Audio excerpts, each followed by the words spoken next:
2017 March 5 വെളുപ്പിന് 2 മണി. ആലപ്പുഴയിലെ കൊച്ചു ഗ്രാമമായ മുതുകുളത്തെ വീട്ടിൽ കിടന്നുറങ്ങുകയായിരുന്ന രാജലക്ഷ്മി അമ്മയ്ക്ക് അന്ന് പതിവില്ലാത്ത നേരത്തെ ഒരു ഫോൺ കോൾ വന്നു. അങ്ങേ തലയ്ക്കൽ സ്വന്തം മകൻ ഋഷിയാണ്. അമ്മേ, ഞാനൊരു മിലിറ്ററി ഓപ്പറേഷൻ ഇടയിലാണ്.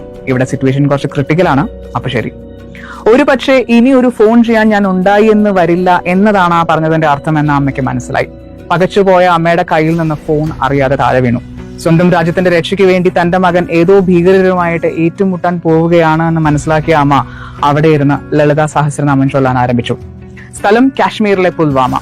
ഹിസ്ബുൾ മുജാഹിദീനിലെയും പാകിസ്ഥാനി ടെററിസ്റ്റ് ലിസ്റ്റിലെയും ഏറ്റവും അപകടകാരികൾ എന്ന് മുദ്രകുത്തപ്പെട്ട A++ കാറ്റഗറിയിൽപ്പെട്ട തീവ്രവാദികൾ. ഇന്ത്യൻ ആർമിയുടെ കരുത്തുറ്റ വലയിൽപ്പെടാതെ ഏറ്റവും അധികം കാലം പിടിച്ചു നിന്നവർ. ആ രണ്ടുപേരെ തളയ്ക്കാൻ ഏറ്റവും ചങ്കുറപ്പുള്ള ഒരു ആർമി ഓഫീസർ തന്നെ വേണമായിരുന്നു. അങ്ങനെ ആ ദൗത്യം നേരെ മലയാളി ഓഫീസർ മേജർ ഋഷിയുടെ കൈകളിലെത്തി. വിവരം കിട്ടി മിനിറ്റുകൾക്കുള്ളിൽ തന്റെ ക്വിക്ക് റെസ്പോൺസ് ടീമിനോടൊപ്പം ഒളിത്താവളത്തിലെത്തിയ മേജർ ആദ്യം 15 കിലോയുള്ള ഒരു ബോംബ് തീവ്രവാദികൾ ഒളിച്ചിരിക്കുന്ന ആ വീടിനുള്ളിൽ കൊണ്ടുവച്ചു. പക്ഷേ അദ്ദേഹം തിരിച്ചിറങ്ങി സേഫ് സോണിൽ എത്തുന്നതിന് മുമ്പേ അത് പൊട്ടിത്തെറിച്ചു. തകർന്ന കെട്ടിടത്തിന്റെ ഭാഗങ്ങൾ അദ്ദേഹം തലയിൽ പതിച്ച് രക്തം വാർന്നൊഴുകി.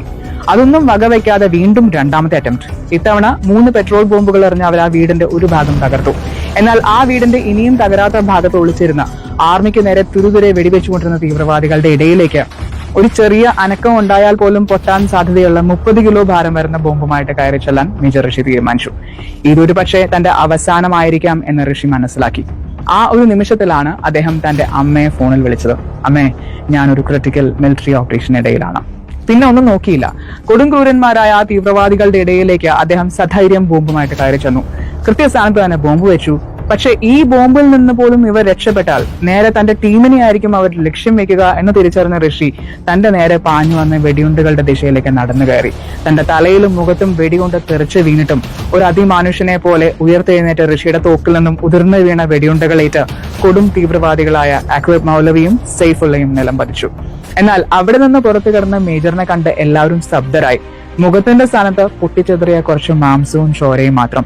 ജീവിക്കുമോ മരിക്കുമോ എന്ന് യാതൊരു ഉറപ്പുമില്ലാതിരുന്ന ആ അവസ്ഥയിലും സ്ട്രക്ചറിൽ കിടന്ന അദ്ദേഹം ശേഷിച്ച ശരീരഭാഗം കൊണ്ട് ചുറ്റുമുള്ളവരോട് പറഞ്ഞു വെച്ചു, ആരും വിഷമിക്കണ്ട, ഞാൻ പൂർവാധികം ശക്തിയോടെ ഉടനെ തിരിച്ചു വരും. ആ ധീരത കണ്ട് പ്രചോദനം ഉൾക്കൊണ്ട് സൈനിക മേധാവികൾ അദ്ദേഹത്തിന് ഒരു പേര് നൽകി, the most fearless man of India. തുടർന്ന് ഇങ്ങോട്ട് കഴിഞ്ഞ 8 വർഷങ്ങൾ ശരീരത്തിൽ നടത്തിയ 23 ഓപ്പറേഷനുകൾ, ശാരീരികവും മാനസികവുമായി അനുഭവിക്കേണ്ടി വന്ന വേദനകൾ, ഇതിനൊന്നിനും ഈ രാജ്യസ്നേഹിയുടെ സ്ഥൈര്യത്തെ തകർക്കാനായില്ല. സേനയിലെ മികച്ച മൈക്രോലൈറ്റ് പൈലറ്റ് കൂടിയായ ധീരതയ്ക്കുള്ള ഗാലൻട്രി സേനാ മെഡൽ നേടിയ ലഫ്റ്റനന്റ് കേണൽ ഋഷി രാജലക്ഷ്മി ഇന്നും ഇന്ത്യൻ ആർമിയുടെ അഭിമാനമായി തുടരുന്നു. ഇത്തരത്തിലുള്ള ദേശസ്നേഹികൾ ജീവൻ പകരം വെച്ച് അതിർത്തി കാക്കുന്നതിനാലാണ് നമ്മൾ ഓരോ ദിവസവും സ്വസ്ഥതയോടെ കിടന്നുറങ്ങുന്നത്. നമ്മുടെ കുട്ടികൾ ജീവിതം ആസ്വദിക്കുന്നത്, നമ്മൾ സ്വാതന്ത്ര്യം ആഘോഷിക്കുന്നതും ആ ത്യാഗത്തിന് പകരം വെക്കാൻ മറ്റൊന്നും ആകില്ല എന്ന് അറിഞ്ഞുകൊണ്ട് തന്നെ നിറഞ്ഞ മനസ്സോടെ നമുക്ക് ഉറക്കെ പറയാം,